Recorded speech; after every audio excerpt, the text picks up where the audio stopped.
Back at it with the YouTube. Okay. Clean. Oh, should we do a little cover photo real quick?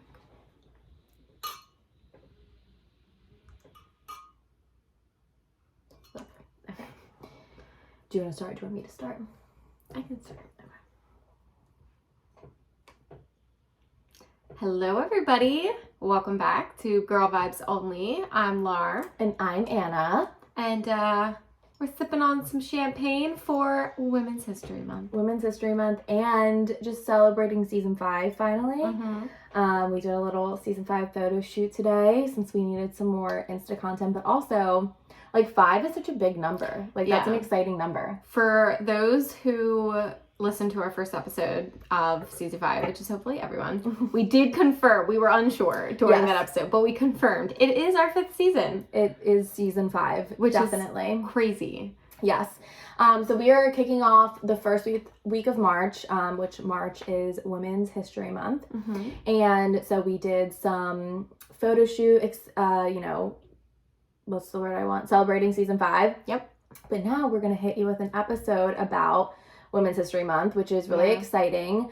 Like March is such like a good month too. Like I love March. March is like, I feel like March is when my moods start, although I do love winter, but March is like exciting. And then April is when I'm like, oh, it's like gross and rainy. And then May like picks back up. So like March is a good month. I kind of love that this is Women's Month, you know? I know. Like today, like weather-wise, it feels like it's only probably like 50 degrees, but it feels like freaking amazing. No, it's getting up to 70 degrees today, Lauren. Is it? Mm-hmm. Oh, okay. That's why it feels so good. Yeah, it's like so nice out and it's like overcast and It like is. cloudy. It like rained a little this morning. Perfect for photos. Yes, I love like literally the perfect photo lighting was today, which is really exciting. Yeah. So we're coming at you with an episode about women's history, which is awesome. We kind of have, do you want to like explain the episode? Yes. Okay. So I'll explain. So we were talking about what to do for Women's History Month. We knew we wanted to do something before, we have celebrated our Boss Babes Week, which we interviewed a bunch of random amazing boss women in honor of Women's History Month. So this time around, we were like, you know what, let's kind of go into what like History Month actually means and kind of give you guys some like shocking facts, talk about some things that are like really powerful for us and iconic moments that we lived through and what we think that like what it means to be a woman. Like I feel like nowadays there's such a great movement behind that. Like, not even like feminist movement anymore. It's just like all around respecting and honoring women. Yeah. And like just being a good like woman to woman like support and like not being a pick me, as like a Gen Zer would say. Right. Like women supporting women like all over and like I love to see it like on TikTok, Instagram, on TV shows. Like people are like I've just been seeing like there's this one like popular show right now that's going all around. I won't say it because it's like in case spoilers, I don't know. But there, how so many times when there's like conflict or drama, people blame the other woman. Yeah.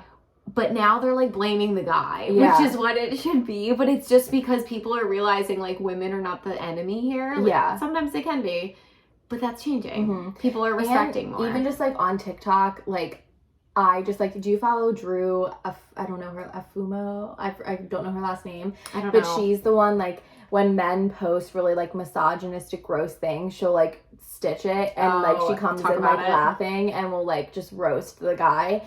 And I find it hilarious. But just like even it's like cool, I feel like now to kind of, not that you have to like make fun of men to like make women stronger because that's not at all the case. Right. But it's like cool to be like, no, fuck that. Like I'm not going to like take shit from anyone.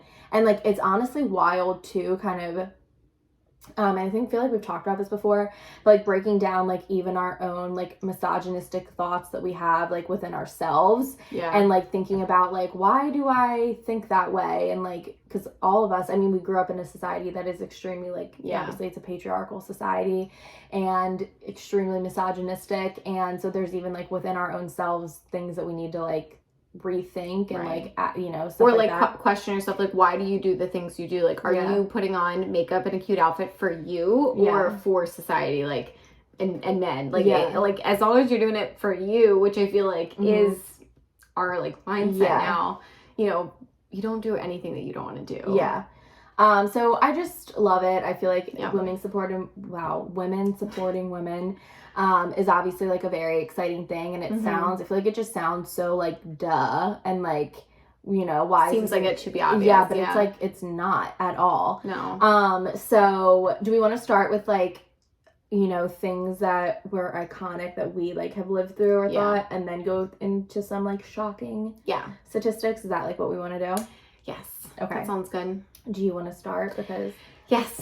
So again, thinking back to like all these, there's so many different iconic moments of like women's history that I feel like we're living through. Like pop culture, politics, like there's just a lot happening, and it's really exciting and cool, and it's great that we get to live through it because I feel like it's going to benefit our lives and our kids' lives because like we're getting to see women of all different races and ethnicities and ages, like it's just exciting. Like, I think it's really cool. But my moment that I just love talking about, of course, is the famous Taylor Swift lawsuit. I kind of thought that this was going to be what. No, I agree. So this is just a powerful story, I think. So for those of you guys don't know, Taylor Swift was at a meet and greet with a disc jockey at KYGO.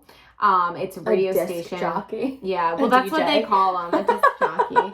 Well, I didn't know if like, in the radio industry, is DJ disc jockey kind of different because DJ like means like, I don't know, I picture like DJ marshmallow. DJ is like DJ cut, like, I don't know. Yeah, but DJ is like the short form of disc jockey. Oh, is it? Lauren, disc jockey, DJ. Oh. Okay, so a disc jockey, DJ, at a radio station. There we go. Learning new things all the time. So this was in Denver, and this was back in 2013. So like not that long ago, we were freshmen in college at this point. And they were doing a meet and greet, and during these meet and greets, the celebrities stand there and they take pictures with fans. People come up, they get their picture taken. And this guy, his name was David Mueller. While Taylor Swift was wearing a skirt and he was posing with Taylor and like the fans, while they were posing for pictures, he put his hand up her skirt and grabbed her bare butt and like it's so creepy and like kept his hand on her, and she like tried to move away like out of the picture, tried to shuffle because again there was fans around, there was people, and he kept his hand there. So she complained and, kind of said some things, and he got fired. As you should. As they should. And it was Taylor Swift's management team. It wasn't even like she would have rightfully so been able to make a scene, but she didn't. She, like, told her management there was photo evidence. And I feel like this is back when Taylor Swift, like, kind of didn't really speak out, like, on things. Right. Like, she was very much, like, only saying things that her label wanted her to say. Right. Yeah. So like it was. This is before Time's Up. Like this no, it is was. Like on this was 2013. Yeah. Like it was right before. This is like right before all of the Me Too movement. Yeah. So of course, as the man he was in 2015, 2 years later, he filed a lawsuit against Taylor Swift, saying that he was misfired, and her slander, her talking about him, her interference with his employment contract got him fired. And they, went to go to court. So Taylor Swift was like, are you freaking serious? And this was kind of when she started like talking out about it. And like, cause this wasn't really even in the news until he did this lawsuit. I don't think I even knew about it until the outcome. I feel like I didn't hear. Right. I'll let you get to that. Yeah. So when this was going down, Taylor was kind of like, are you freaking serious? Like, you did this to me. Like, you were the one that did this. You didn't even sue you for it. So then she created a counter lawsuit for $1, and she won. And it was just amazing like moment. And I think it's just like, again, like the fact that she only did it for $1 because you have to like put some kind of monetary She's truly thing. like a petty queen, and It was amazing. Love it. I do and love it was just so good, and it sparked, I don't think it specifically sparked a lot of the Me Too movement, but it opened up the door for more celebrities coming forward, and more people started kind of following suit, like talking about different things like this. Yeah. And it's like, you know, it's just like crazy to me, like how, I don't know, like I feel like so empowered by hearing that, and like you said, kind of petty but amazing. I love it, and it should be done. Like, what? And she obviously she won, and so she won $1. Yeah, and he lost, and you know, I have no idea where he is at today. So hopefully I feel nowhere. like too, and like this kind of leads me into one of my moments that I had written down, because I feel like for Taylor Swift, I feel like that was probably the like awakening, or like the moment where she like really started to be like, no, I want to like talk about and stand up for things that like I believe in. And like, you know, I feel like if any of you have seen what is it, Miss Americana? Yes. Her like documentary, it's very, very good. Very good. I gained a lot more respect for Taylor Swift after I watched it. But I feel like that moment probably was like a very big like, fuck this, like I'm gonna start. And so if you watch the documentary, this is actually brought up, but I remember, or like, we were so young at the time, I don't remember living through it, but now, like, after knowing about it, like, truly how iconic it is like the Dixie Chicks, and how they were like this like iconic country girl band, like kind of first of their kind, I would say, and they had like huge success. Like everyone loved the Dixie Chicks. I remember listening to the Dixie Chicks when I was little, and it was big like household name. Yeah, and they were like the Spice Girls, I feel like, of country music. Yeah. And people loved the Dixie Chicks, and they came out and made a political stance against the president at the time, which was George Bush. And people hated them for it. Like the Dixie Chicks were essentially canceled because of their like stance on a political issue. And they were like, I just feel like, especially back in that time, and Taylor kind of goes into this in the documentary, like, especially within country music, it's very much of like, you know, people don't want to hear about your politics. They just want to hear you sing, and like, don't speak out on things that like you believe in. No one cares. No one wants to hear about it. And while I don't believe in that, I feel like, you know, you can outwardly say whatever the hell you want about anything. I kind of get where it's like, okay, we don't need to hear a celebrity's opinion on everything, but on important issues, like, you have a platform that you've made for yourself, you should be able to use it however you want. Right. And that was like the first time, especially like a female like group like that to come out and have like opposition of like, especially at the time, like, I'm assuming a lot of the country fans that they had were huge fans of George Bush. Sure, yeah. So for them to come out and like kind of say something against him was massive, and they were literally canceled for it. And so throughout the Taylor documentary, they kept like, when she was like thinking about coming out and like making her first political stance, her whole team was like, you don't want to be a Dixie Chick, like you don't want to turn out like them. And so I feel like that was such like an iconic moment for women like in pop culture, and I feel like it's something that we kind of forget about. And I mean, like, the Dixie Chicks were literally canceled for it, which is wild. I remember too, this moment just like popped in my head as you're talking about the Dixie Chicks, is I think it was Sophia Bush. Do you remember when she posted on Instagram her like political, I forget what the campaign exactly was, but it was about like stop hate, I think. Yeah. Wasn't it? And it was like she had words all over her body of like what women are called, like names, you know, things about like their weight, things about their like beauty.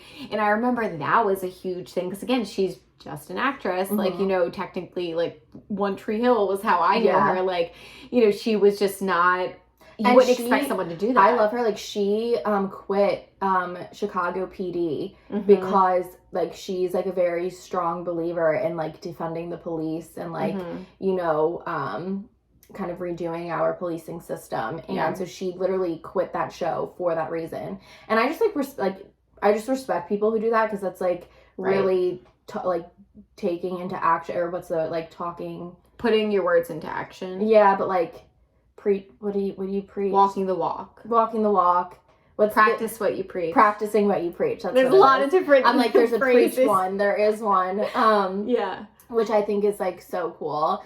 And then like another one that I feel like is iconic, and I feel like when Lauren like brought this idea of like, let's talk about, you know, iconic moments we remember, my first instinct was like, and I don't know if maybe this isn't probably huge for everyone, but I remember the switch of Hannah Montana to Miley Cyrus, and like Miley Cyrus going into like I Can't Be Tamed, that whole era, and just like Miley in general, like her crazy era. I just remember like someone who was like a huge Hannah Montana fan, and I love Miley Cyrus, when she like went crazy, as people say, and like, you know, she cut her hair and like broke up with Liam and everything like that the first time. I just remember being like, I fuck with this girl so much. Like, I just, for some reason, and I'm sure not everyone felt this way, but I just thought that was like the coolest thing ever, that she just like did not give two fucks. And like the whole thing was about like not caring and like doing what she wanted.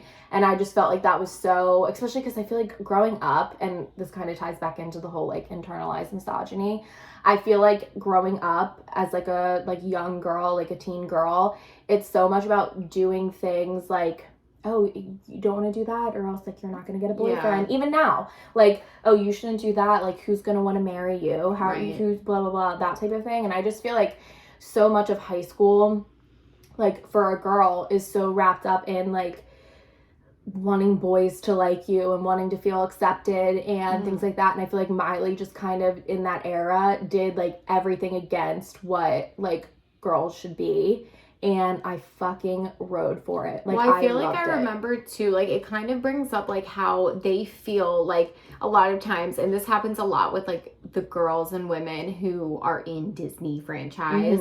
It's like they don't allow them to grow up, and they don't allow them to be dynamic. Like they think you need to keep your good girl, like pure visual to the audience forever. And that was like what they wanted Miley to do. But it's like women, like that gives us like, and for like, you know, Miley was a role model, is a role model, I'm sure still, but like especially then, like that made little girls think, okay, I only am going to be accepted if I am this version of myself. And it's like, no, like women change all the time. Like you grow up, like you get you know, more dynamic, you get more interest, you get different, like you might want, like, you know, Miley, I obviously like got into the party scene, and like, you know, I think that there was some unhealthy parts sprinkled in. For sure, but I love party girl Miley. But like, you know what I mean, like you're allowed to do that. She was 21, she was growing up, like that's okay. But like the world made that seem so like wrong. And that wasn't wrong. Like and I remember, I think she did an interview, I forget where, but I remember her saying, she's like,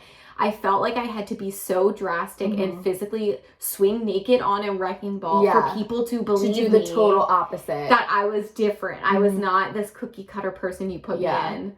And I feel like for it's me, like sad that the world like makes you have to go to that extreme. And like for me too, I feel like growing up not being like a girly girl, and like being definitely more of a tomboy, and like not feeling like, I feel like in high school, like I just wasn't like, I feel like, I don't know, like all of our friends were like so hot, and like I just like never was that person. And I think for me, like, you know, at that age, I felt so like not a girl, but like just not like, I'm like, oh god, I'm like not the girl, especially because I remember this is like freshman year of college, I feel like, when all of that kind of went down, and I was like, I'm like not the girl to like go out in like a crop top, and I just like don't feel like a like college like kid, like I don't know, I just like, I feel like I just like always kind of struggled, definitely in that time of my life, not feeling like the rest of my girlfriends, and like not having the same interest, I don't even know how to put it, like I just didn't feel like that like girl, like it just like didn't like identify with it. And so then to see her be like off the chain, and not that I like was Miley by any means, but like just like totally the opposite of like everything, I was just kind of like, I fuck with this girl so much. And I mean, I was a huge Miley Hannah Montana fan, so it just made sense. But I just remember that being like a very like iconic moment for me, like watching Miley be unhinged. Well, you bring up a good point too about like your feelings in college, and like how like the media and the world like makes you feel like you need to be like a certain type. Like I remember I was just actually talking with friends the other day, like about how when I was in college, like, so I was in a sorority, my school was very like Greek life focused, and so like you kind of like almost had to join a sorority. Everyone could, like, it was not like the South where it's like only certain people get in. Yeah. Everyone could get in. It was just a matter of kind of where. And I felt like I had to rush, like, you know what I mean, because that's what everyone was doing. And I remember, honestly, throughout my all 4 years of college, I felt like the ugly duckling. I felt like the lamest person in the room. And like it made me, because I felt like all these other women made me feel like that. Like, it was one of those, like, because one, half of it was like, I don't look like that, so I must be ugly. I must be lame because I don't look exactly like that, or I'm not interested in exactly what the things that they're doing. And it's also like kind of like back to like the women supporting women. Like, it was very fake back in college. And I look back at myself and look back at pictures and stuff, and I'm like, I was cute. Like, why did I legit felt so same. I was like, I'm the ugliest person in this sorority. I remember, I'm like, and I look back and I'm like, I was not. Like, why was I so hard on myself? Look like what I looked like in college. Right? But I'm like, I was so hard on myself because there was no women supporting women. Like, there was no, like, actual camaraderie that was, like, made you feel good about yourself, which is, like, wrong. Yeah, and I just feel like there's this, like, whole, like, especially when you're in college and even, like, early 20s, and honestly, even fucking now, is there's this whole, like, when you're kind of like going out like that all the time, it's like the pressure to like look hot and like sexy and like stuff like that. And I just never, like, to this day, have never felt that way. Never like look. I've always like, I just am like not that person. Like, I just never see myself in that light. And I feel like in college was definitely when it was like, I feel like at the peak of like that was like what you wanted to look like when you went out to like fucking football parties and stuff like that. And I just, like, remember, like, in college, like, struggling so much with that and just, like, not feeling like I, like, didn't fit in with, like, the rest of my friends. And, like, I mean, I've always been, like, a little weird and, like, not, like, out there. I don't know how to explain myself. like, just, like, definitely, like, a little, like, it was, like, a joke of, like, oh, my God, Anna, like, what next thing is going to come out of your mouth? You brought different things to the table than other people were bringing. It was very much, like, what are you going to say now that's going to be embarrassing that, like, you shouldn't be saying, like, that type of thing. So I feel like college was, like, the peak of that, to just see someone, like, kind of going back to Miley, see someone, like, just not being that way. I was like, wow, I love this. So yeah. And even like I feel like I should, like, in high school, like, I was definitely like a tomboy, and like I definitely wasn't into like girly things, but also I think a portion of it was like my own internalized misogyny of like, I don't want to be a girly girl. Right. Like, I remember, like, I think when I was in like middle school and high school, I think the worst thing I thought I could be was like girly. Right. Honest to God. Which is crazy now, knowing this is how you feel the most comfortable. Yeah. And like now, like, I feel like once I graduated, I was like in grad school and stuff like that. And it, by no means, not that I'm like super girly. There's nothing wrong with that. Right. But I think if like 16-year-old Anna Marie saw 28-year-old Anna Marie, she'd be like, what the fuck? Like, you know what I mean? Because like it does, like, the world kind of like, it's one of those two things. It's like the world like either makes you believe like that's, you need to be the girliest girly girl to get the husband, to get the boys to like you, and that's it.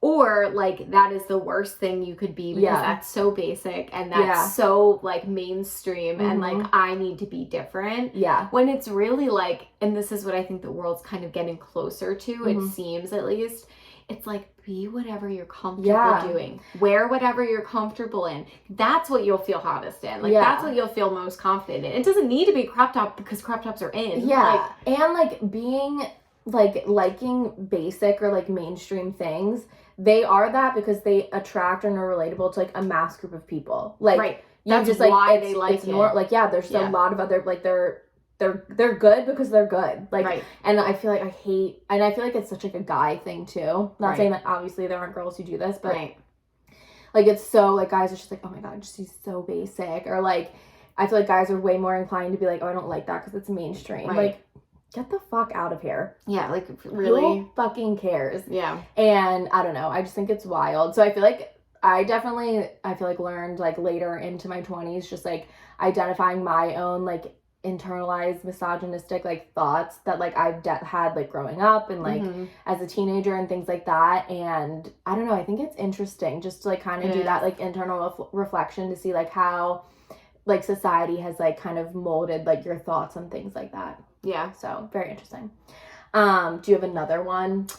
I feel like I sprinkled a lot of mine I feel like now. I have well, obviously Kamala being our vice. Like I remember I bought the Vogue issue when she was like the cover when she like won the VP, and like I mean that's just iconic. Like and I just love that because it's like, you know, that's literally a huge moment in our country's history, and that like, was it's really cool to exciting. live through. It's cool to like, you know I voted for her, and like I don't know, I mean that's truly, you can say whatever, and I think that was the thing too, like just like as a woman, no matter what your maybe political affiliation is, like I feel like most people should agree that like that's a groundbreaking thing to happen, and that's really awesome and so cool. Well, I think the same thing about even Hillary running and like being the Democratic candidate, like you know, despite no matter what your thought is, that's the crazy, that's the first time that happened. Like isn't that bizarre to think about, because it's like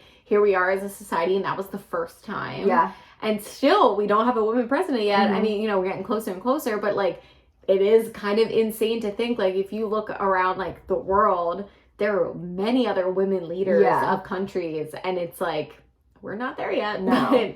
And, too, my other one was Sex and the City, and, like, obviously, if you are a Sex and the City fan and, like, have watched the TV show, like, not the, and just, like, that bullshit, like, the original Sex and the City TV show, obviously, there are a lot of, not politically correct things that go on. Like there's a lot of issues within old Sex and the City, but for the time that it came out, it was groundbreaking. Like to have that show that was like centered around single women and like their sexuality and dating, and like not having a husband and you know, having all these like very, for the time, feminist viewpoints. It was like, and I just remember as a kid, like I remember growing up watching Sex and the City. My mom watched it. I loved Sex and the City grow up. Can I talk? I loved Sex and the City grow up. What? Anna. Loved watching Sex and the City growing up. And I just remember, and I think any maybe little girl who was like our age watching, like you wanted to be Carrie, Miranda, Charlotte, like you wanted to be one of them. And I just thought it was so like, I don't know, just like the ability to say whatever they wanted and like talk freely. And it was so like, for the time, like, whoa, what are these women talking about? It was like, I think just, obviously at the time I didn't realize it, but looking back now, I'm like, that show is so iconic for a reason. Yeah.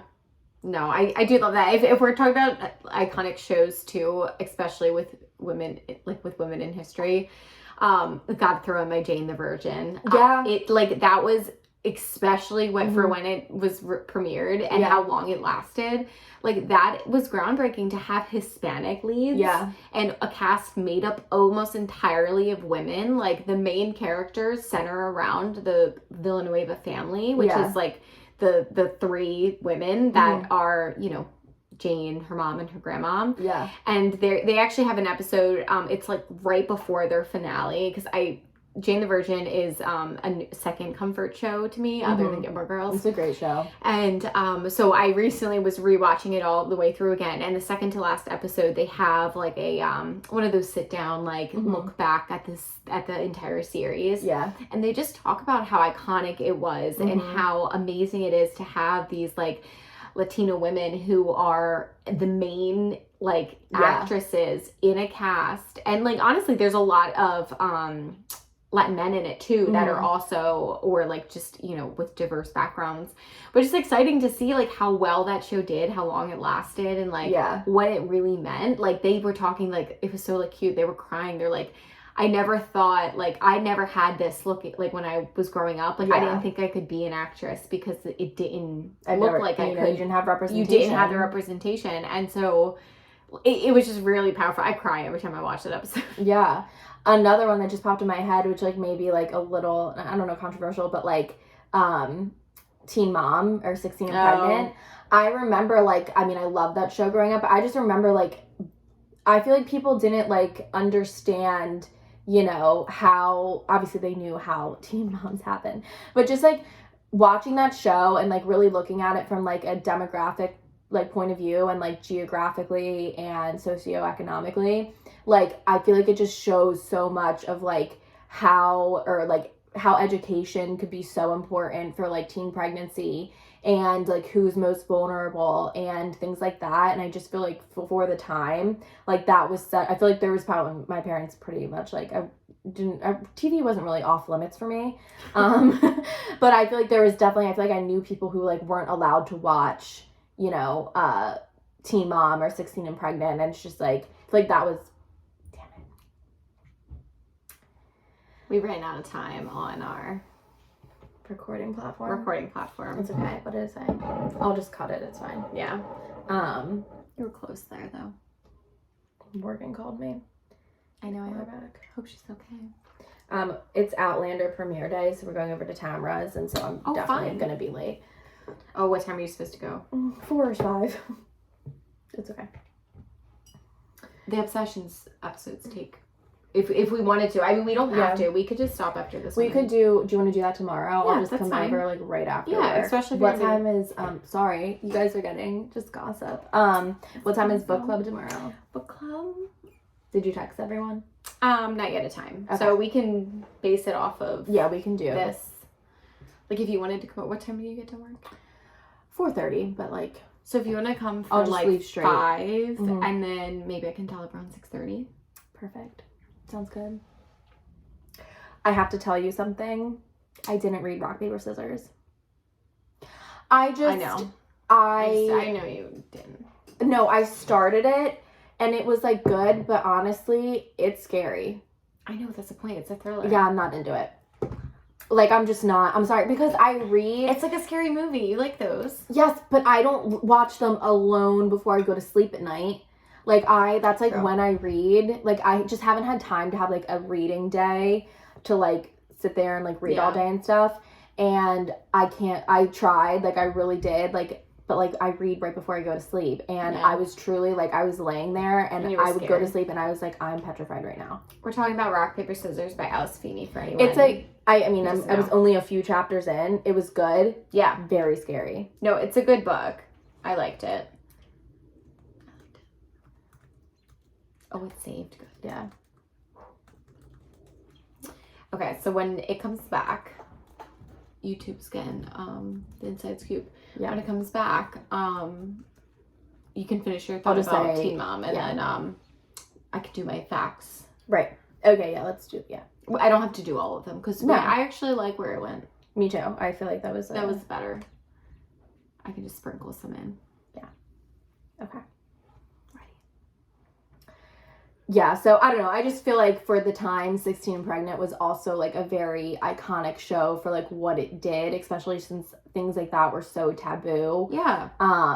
So it paints a better picture too, I think, of just being like motherhood in general. Yeah. Again, it is teen motherhood, which is like, again, not something hard you would condone, but like it just paints a light where like everyone, I think, didn't want to talk about it. No, it was like, didn't want to talk about it. It was like a shameful thing. Like if it happened, like you don't want anyone to know, things like that. And I feel like, I mean, I'm clearly a proponent of like sex education. And I feel like seeing that, like there's probably a lot of people who probably watched that show and was like, wow, like I don't want that. And like, not that that's like the worst thing in the world either, because it's not. And it shouldn't, like, whatever, but I feel like it definitely was like it's hard. Being a teen mom is clearly like a really hard thing, and so it probably was like a great form of birth control for people. Well, and it also though just shows again how far the world's coming with treating teen moms. Because like my grandmother was a teen mom, and she wasn't allowed to finish high school. She was one of those that had to drop high school because they would not allow her to graduate. They would not allow her to go to school pregnant. Not even her parents. The school physically would not let her go to school. And even like I remember like as a young kid watching that show, just even seeing relationship dynamics of girls who were older than me at the time going through this, and like kind of seeing, you know,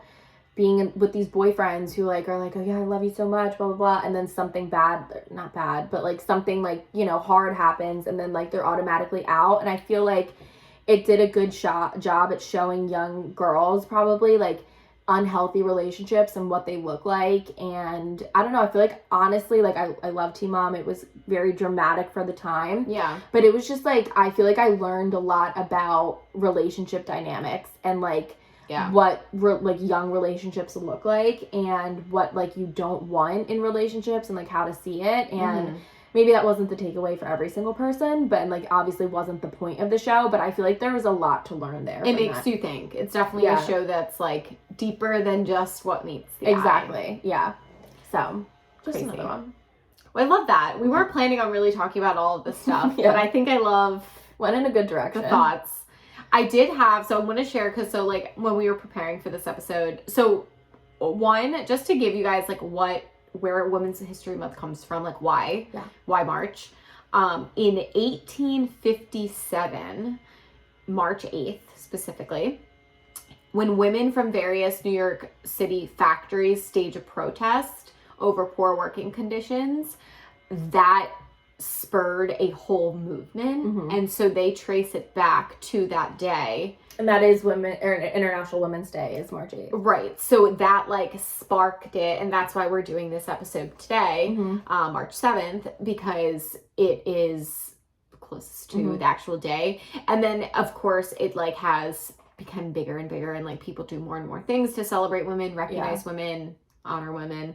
But that's where it comes from. But this is just like some shocking facts about like women's rights around the world and women in general. When you sent me this, it's just like, I feel like it's just a reminder of like, you don't realize like how far things have come, and like we're really like I feel like, you know, you can kind of think like, oh yeah, the women's like movement is like we're done, we're equal, things are equal, which like isn't the case. Like we're very like for the future when we are all no longer here, like this is going to go down as like still the very beginning of like women's rights and history and the like women's movement, I guess. So there's still work to be done. Oh, lots. So here's some facts for you. So in 2015, so not that long ago, it's 5-6 years ago. Yeah, so, you know, we were 7 years ago. Just about graduating college. Yeah. We were just getting ready. There were only 21 female heads of state in the entire world. The whole world. It's wild. That's fucking wild. And just so you know, like in 2015, 49.6% of the world population were women. So just like let that number it's just sink like in. Not a representation of what everyday life looks like. And that's 2015. Like we were just saying, still no women president. Yeah. And two, like even that number is like shocking. And I feel like, you know, I feel like we have to acknowledge this. We are like young, like white women. And so we obviously don't see a ton of representation in like power in that regard. But then like thinking about how crazy that is to us to see. And then like to think of like, you know, Black women, women of other races, to see like a severe lack of representation in even more so everywhere, like literally in media, obviously politics, leadership, anything like that, like a lack of representation in everywhere. Like I just obviously will never be able to understand that like experience, but I feel like the only thing we could really probably relate to is just like women in general. And it's wild. It's like wild to think about. It's so crazy. And like I definitely urge everyone to kind of look up on their own too, like especially in honor of Women's History Month, look up women or like BIPOC women like in history and like just their statistics too.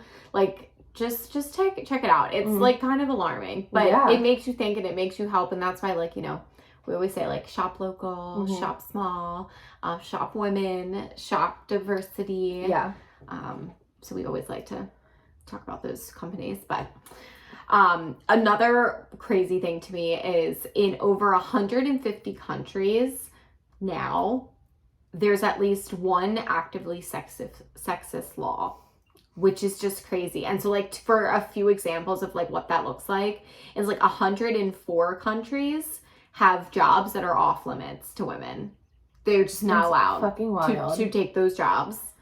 And just like even, and I think there's a Is there a maternity Yeah. statistic in here, I thought? There is, yeah. So for maternity, there's, well, one, the U.S. is one of only 8 countries in the world that doesn't have a paid maternity leave. Which of is some like, form. Yeah, I remember like on By TikTok, federal law. like other countries being like, it's Yeah. wild that like that isn't like a thing. Well, listen to this. In 1978, so not even that long ago, women could be fired if they were pregnant. It's so insane. Literally, you become pregnant and you're fired. Yeah. You can't work anymore. So insane. That was me. legal. Yeah.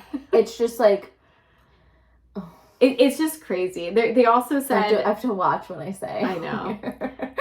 There's 18 countries that allow men to prohibit their wives from working. Like, what? Like, are you serious? You better be making some big bank then. I mean, yeah. That's all I can say. Yeah. They also say that, you know, of course, the gender pay gap. Mm-hmm. That's a big one that's still definitely in existence. I think that one is very more widely known in the U.S. Yeah. I feel like people talk about that a lot more. Yeah, about the gender pay gap. I think, like, it says, like, in most countries, women only earn between 60 to 75% of men's wages for the same work.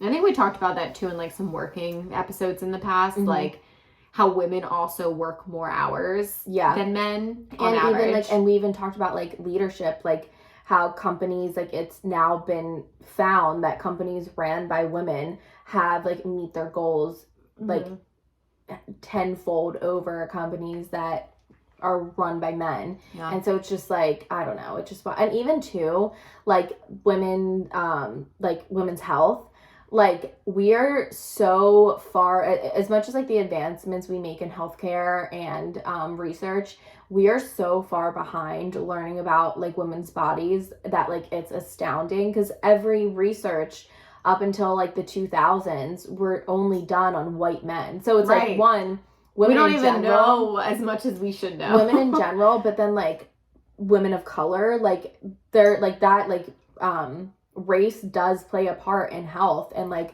who's more susceptible to certain diseases and how you treat and handle those diseases. So even just like women in healthcare, like it's wild like how truly far behind we are as like a gender of like treatments and diagnoses and things like that. And it just like I was watching Love on the Spectrum yesterday.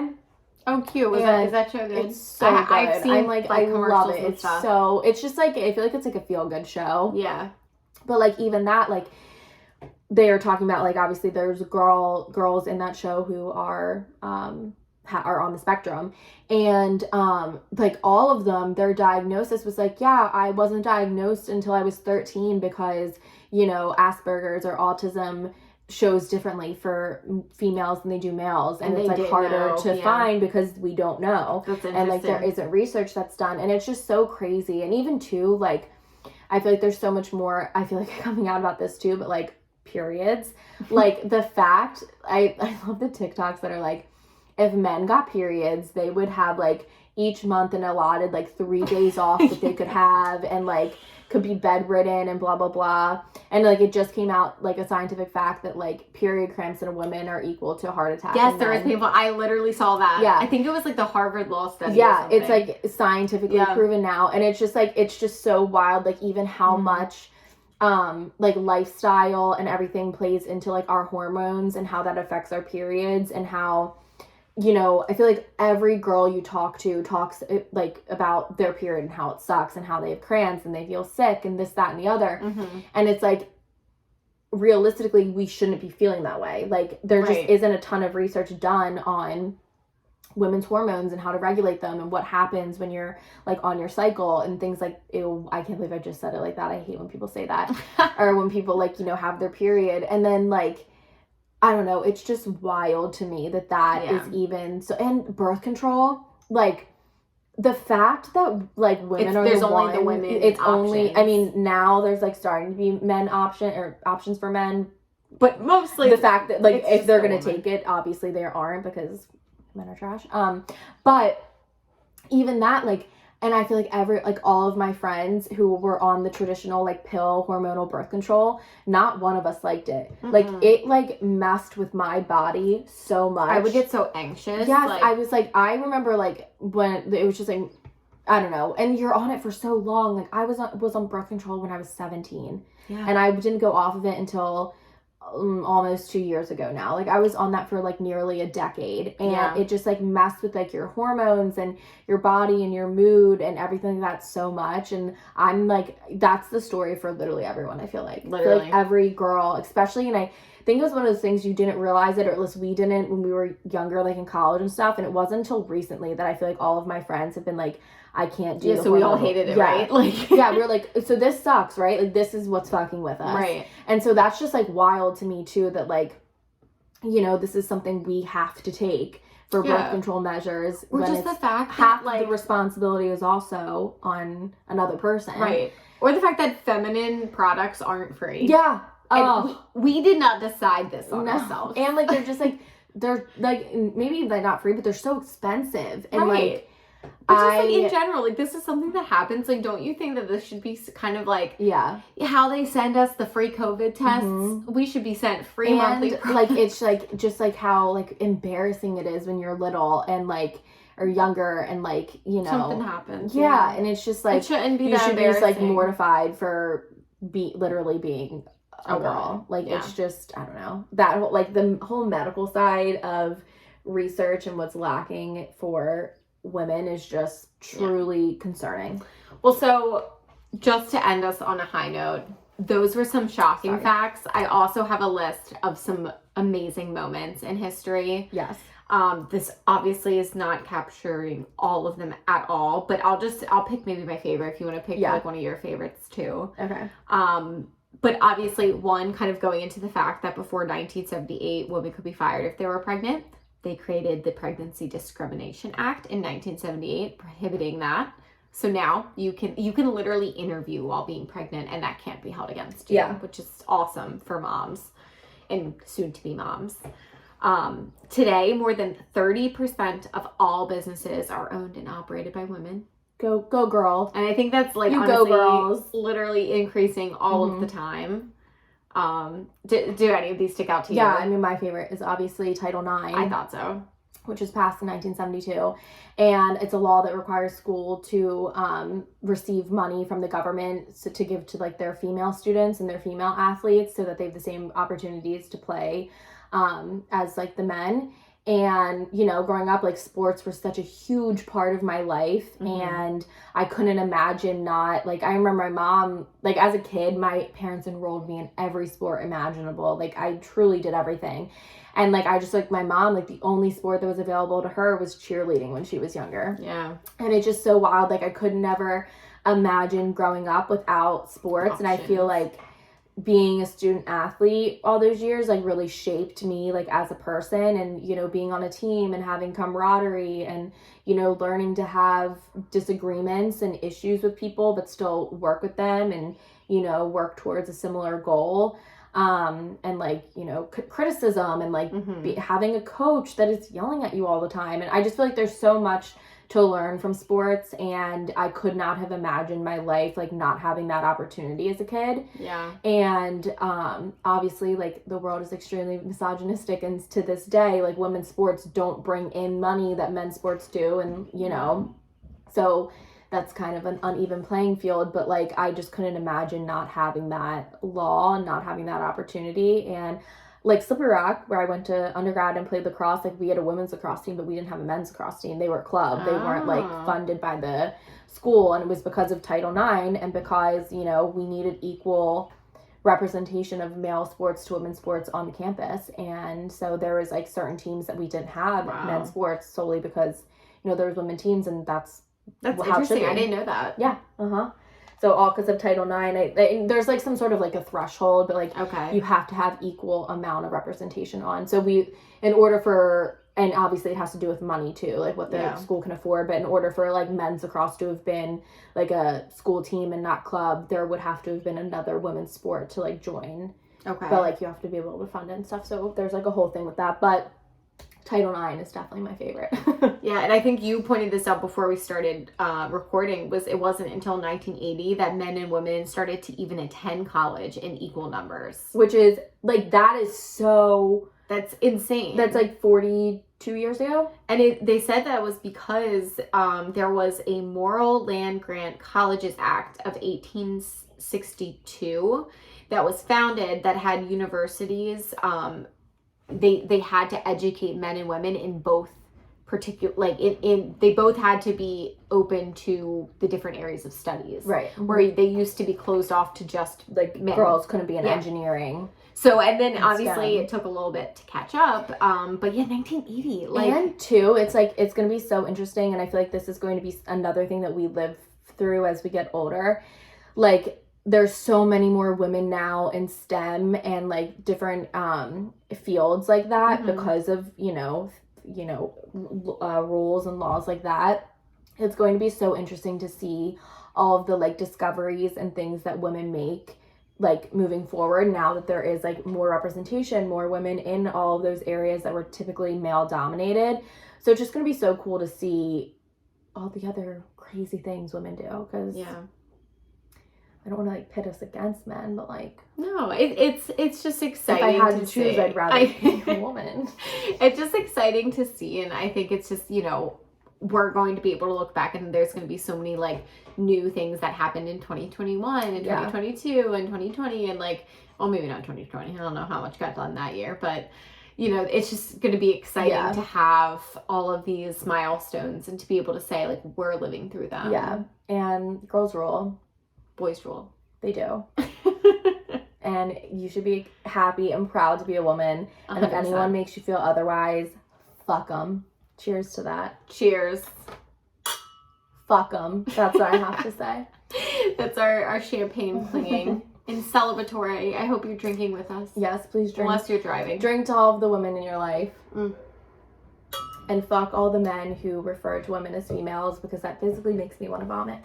Yeah, that's problematic. One of your icks. If you see it, if a guy refers to you as a female, run. Because he probably also likes Joe Rogan. And I think that's the perfect way to end this podcast. A hot take. A hot take. And we will see you in the next one. Happy International Women's Month and International Women's Day. Bye. Bye. Bye, YouTube. We should probably take a picture for International Women's Day, since we don't have one either. Well, we took some selfies today. Yeah, but there's like...